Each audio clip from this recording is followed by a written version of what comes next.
পরিবার বলেছিল এই ব্যবসা চলবে না।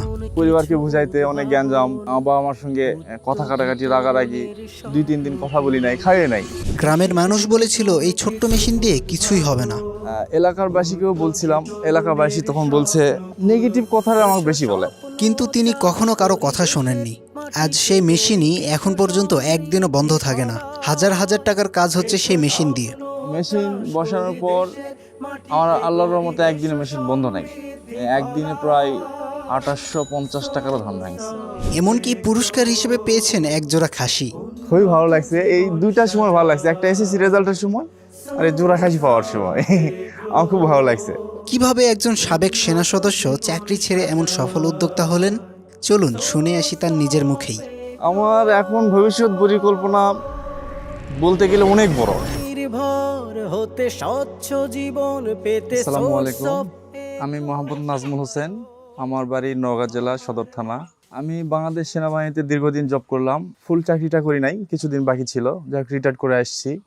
আসার পর বেশ কিছুদিন, যেহেতু আমি সেনাবাহিনীতে একটু ড্রাইভিংও জানতাম, তো আমার জেলাতে আমি আসার পর কিছুদিন 2-1 বছর ড্রাইভিংয়ে চাকরি করেছি। তারপরে দেখলাম যে না, এভাবে হচ্ছে না, তো আমি একটা ব্যবসার উদ্যোগ নিলাম।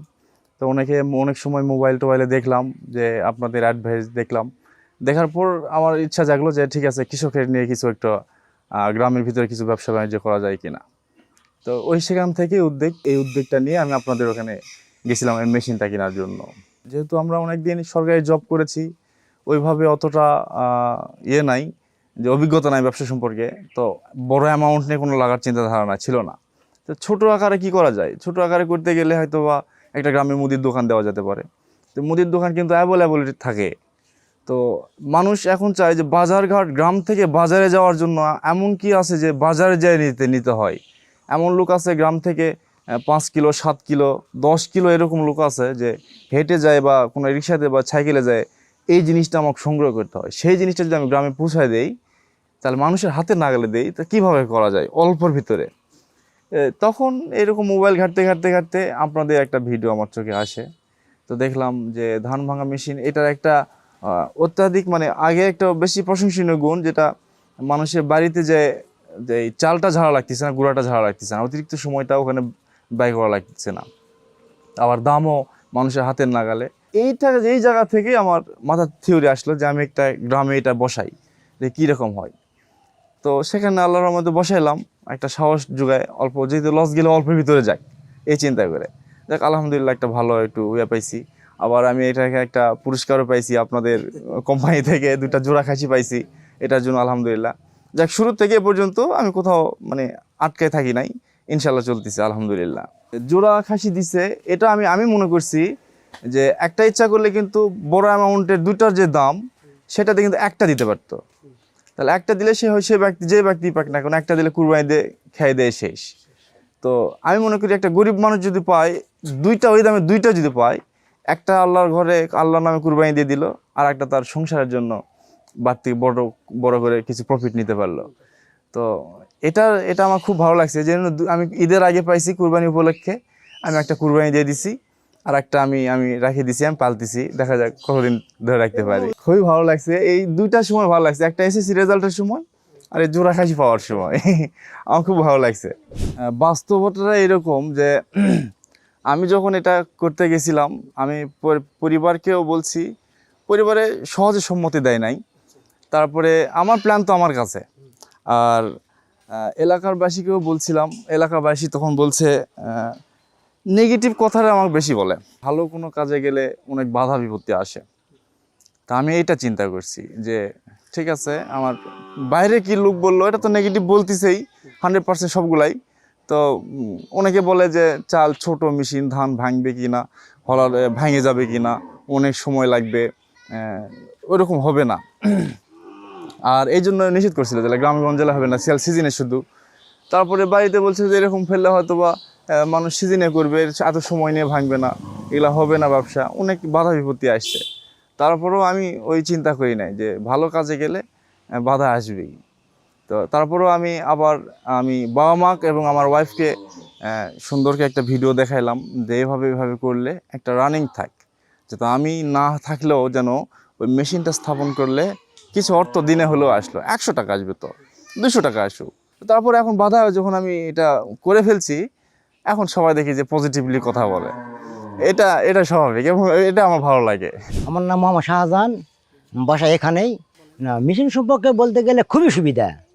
হ্যাঁ, খুবই সুবিধা। যেমন আপনার তুষ একদিকে পড়িচ্ছে, চালটা খুব পরিষ্কার, খুদ একদিকে পড়িচ্ছে, বাড়ির যায় এক্সট্রা কোনো ঝামেলা করাতে হচ্ছে না, চাউল ঝাড়া লাগিচ্ছে না, নিয়ে যায় মানে পাক করা। খুবই সুবিধা পাচ্ছি আমরা। হ্যাঁ, খুবই সুবিধা পাচ্ছি। এখানকারটা হচ্ছে মিয়া বেশি, রিফাইন বেশি। যেমন গম ভুট্টা ভাঙলে ওখানে ভাঙলে খুই হচ্ছে, এখানে ভাঙলে একটু আটার মতন হচ্ছে। এখানে চাহিদা বেশি, আমার খুব ভালো লাগছে। 2 মাস সময় লাগছে পরিবারকে বুঝাইতে, অনেক গ্যাঞ্জাম ফ্যাসিলিটি, এমনকি বাবা মার সঙ্গে কথা কাটাকাটি, রাগারাগি, 2-3 দিন কথা বলি নাই, খাইয়ে নাই। আসলে বাস্তব যেটা সেটাই। কিন্তু এখন আল্লাহর রহমতে আমার বাবা মা খুশি, দেখতেছে না ভালো। আমি একটা ধানের সিজনে এখানে তো আমার একটা টেম্পোরারি করা, এটা আমি ওখানে বিল্ডিং করতেছি, ওই বিল্ডিংয়ে নিয়ে যাবো। ওখানে আমার আরও 3টা প্রজেক্ট থাকবে। তো এখানে দেখলাম যে একটা সিজন ধরি দেখি কী রকম অর্থ আসে। তো আল্লাহর রহমতে ধান আমি অনেক ভাঙছি। আবার আমি এখানে মেশিন বসাতে সবচেয়ে এই এলাকার এমন একটা কোনো বাড়ি নাই যে ছাতু ভাঙে খায় না। বাড়ির কাছে পেয়ে মহিলা মানুষেরা ছাতু ঘন ঘন আসে, প্রতিদিন আমার ছাতু ভাঙা পড়েই, ছাতু আর আটা। গ্রামে গঞ্জে মানুষ দেখা যাচ্ছে ছেলে মানুষ পুরুষ মানুষ বাইরে কাজ করে, সময় পায় না, তো মহিলা মানুষের নিয়ে চলে আসে, ছোটো বাচ্চারা নিয়ে চলে আসে, এই সুবিধাটা পাই। তো এটা আমার কাছে ভালো লাগে। মেশিন বসানোর পর আমার আল্লাহর রহমতে একদিনে মেশিন বন্ধ নাই, তো মেশিন চলতে আছে। ওই যে বললাম ধানের সিজন, যখন সিজনে আমি সকাল 5:30 ফজরের নামাজের পর থেকে রাতে 10টা-11টা পর্যন্ত ধান ভাঙছি, থামাথামি নাই। এর মাঝখানে হয়তো বা যখন একজনের ধান শেষ, তাকে ওজন দিতে মাপতে যতটুকু সময় 5 থেকে 7 মিনিট, এই সময়টুকু যখন মেশিনটা বন্ধ থাকে, এটাই আমার রেস্ট। তাছাড়া মেশিন ভালো চলছে। আর এখন তো ওভাবে ধানের চাপ যেহেতু নাই, হয়তো দিনের মধ্যে দেখা যাচ্ছে 5-7 জন এরকম আটা ভাঙার জন্য আসে, আটা ছাতু অ্যাভেলেবল এগুলা। না, প্রথম মাসে যেটা ছিল সেটা ধান ছিল, যার কারণে আমি একদিনে প্রায় 2850 টাকারও ধান ভাঙছি একদিনে সর্বোচ্চ। আর সর্বনিম্ন একদিন ভাঙছি প্রথম দিন মনে হয় 90 টাকার। দ্বিতীয় দিন থেকে 500-এর উপরে ছিল, কোনোদিন আর 1000-এর নিচে নামে নাই। বিল দিছি আমি প্রথম মাসে দিছি 1300 টাকা, আর দ্বিতীয় মাসে দিলাম 1200 টাকা। কিন্তু প্রথম মাসে 1300 টাকা দিছি, কিন্তু ওখান থেকে আমার প্রায় 20-22 হাজার টাকার মতো ইনকাম হওয়ার পর। না, 3 ফেসের প্রয়োজন নাই। তো আমি এখানকার একজন গ্রাহক মানে এখানকে আমি আগেও অনেক বড় বড় মেশিনে আমি ধান চাল করতাম। এখন এবারে আমি এই মেশিনে চাল করছি। তবে এই মেশিনের একটা সবচেয়ে ভালো দিক যে আমাকে গুঁড়া এক্সট্রা করে আমাকে ঝাড়তে হয়নি, এটা খুবই ভালো। আর এক দিক দিয়ে বের হয়েছে ছোট ছোট যেটা খুদ বলা হয়, আমাদের এলাকায় যেটাকে খুদ বলা হয়, সেটাও চাল থেকে আমার সেপারেশন হয়েছে। আর একটা এখানে খুব অল্প সময়ে অধিক পরিমাণ মানে আমার সময়টা সাশ্রয় হয়েছে। এই মেশিন দিয়ে আপনি মরিচ ডলা যায়, মরিচ গুঁড়া, তারপর আটা করা যায়, চাল গুঁড়া করা যায়, হলুদ মশলা, তো সবই করা যায়। মেশিনটা খুবই ভালো। তো আমি আশা করি কোম্পানির কাছ থেকে আমি আশা করব এই মেশিনটা যেন আরও ব্যাপকভাবে প্রচারণা হয়।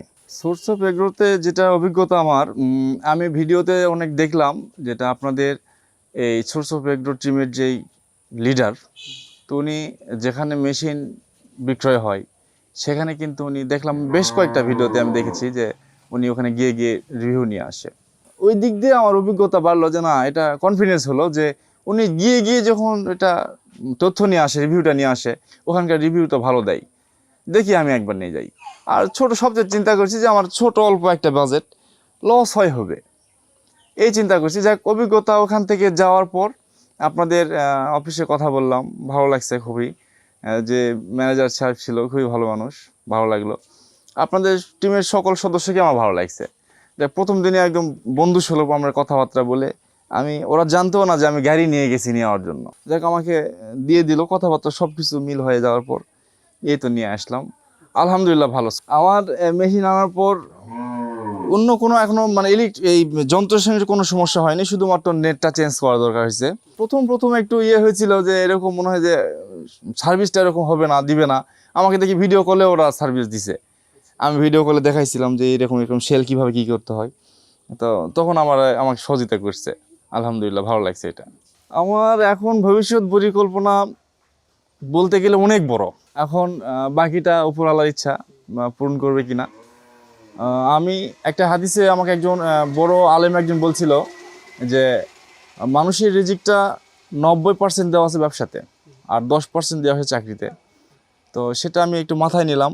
আর উনি বলছিল যে আল্লাহর জমিনকে কাজে লাগানোর জন্য। আপাতত টেম্পোরারিভাবে আমার ওই মেশিনটা ওখানে একটা সিজন ধরার জন্য ফেলছিলাম। আর এই যে আমার যেই বিল্ডিংটা নির্মাণ কাজ চলতেছে এখন, এটাতে আমি একটা গরুর শেড, তারপরে একটা মেল ঘর আর একটা দোকান, এই দোকানে আমার মুদি দোকান থাকবে। তারপরে ফিড, মুরগির ফিড, অনেকে মুরগি আছে আমার এখানে, দুতলা আমি করব। এই দুতলাতে আমি একটা মুরগি শেড ধরবো। তো এগুলো পরিকল্পনা আছে। এছাড়া আরও পরিকল্পনা আছে বড় করার। হ্যাঁ, মেশিনটাও আমি এখানে বসাবো। তারপরে আর একটা আমার তেল ভাঙা নিয়ে একটা মেশিন নিয়ে আনার চিন্তাধারা আছে, হয়তো বা একটু রোটেশন মোতাবেক নিয়ে আসতে হবে, সময় লাগবে। আমার যতটুকু নিয়ত চিন্তা অনেক বড় করার, যেটা এক কথায় প্রকাশ, যেন আমার প্রতিষ্ঠান একটা হয় এবং এলাকাবাসী যেন প্রতিষ্ঠানে কর্মসংস্থান তৈরি হয়। চাকরি বাকরি আসলেই করতে পারে, চাকরিও মানুষের কিছু প্রয়োজন আছে যাদের হয়তো বাসায় বাড়িতে অর্থ নাই, ব্যবসা বাণিজ্য করার জন্য অনেক ইনভেস্টমেন্ট দরকার নাই, তাদের জন্য চাকরি বেস্ট। আর যদি অর্থ ইনভেস্ট করার যদি অ্যাবিলিটি থাকে, তাহলে আমি বলবো যে ব্যবসাতে নামায় সর্বোত্তম পন্থা। ব্যবসাতে ভালো 100% ব্যবসাতে হালাল রুজি, ব্যবসাতে অবশ্যই আল্লাহ তালার দেখবে আর কি, সমস্যা নাই। আজকের ছোট, একদিনে আগামী দিনে এত বড় হওয়ার সম্ভাবনা আছে, কিন্তু চাকরি ওই লেভেলে থাকতে হবে, এতটুকুই। এই মেশিন কিনে সফলতা আসবে, অবশ্যই আসবে, কিন্তু সফলতার স্টেপটা অনেক বড়। তো তারপরেও ছোট আকারে পরিসরে নিয়ে আসলে বা কেউ যদি নিয়ে যায় এটা, তো আশা করি কোনো দিন মানে ওইভাবে নিরাশ হবে না। ক্ষুদ্র ক্ষুদ্র থেকে আস্তে আস্তে বড় আকার ধারণ করবে, এতটুকু এটা আমি পর্যবেক্ষণ করলাম। এবং এটার জন্য আমি সোর্স অফ এগ্রোকে খুবই ধন্যবাদ জানাচ্ছি যে আমি একটা ভালো ডিরেকশন পেয়ে যে এরকম একটা তৈরি করছি। তো দেশের জনগণ বা যুব সমাজ যারা আছে তাদের জন্য আমি বলবো যে ছোট থেকে ছোট অ্যামাউন্ট যাদের আছে ব্যবসা করার মতো, তারা যদি এরকম থাকে তাহলে এই মেশিনটা সোর্স অফ এগ্রো থেকে ক্রয় করতে পারে।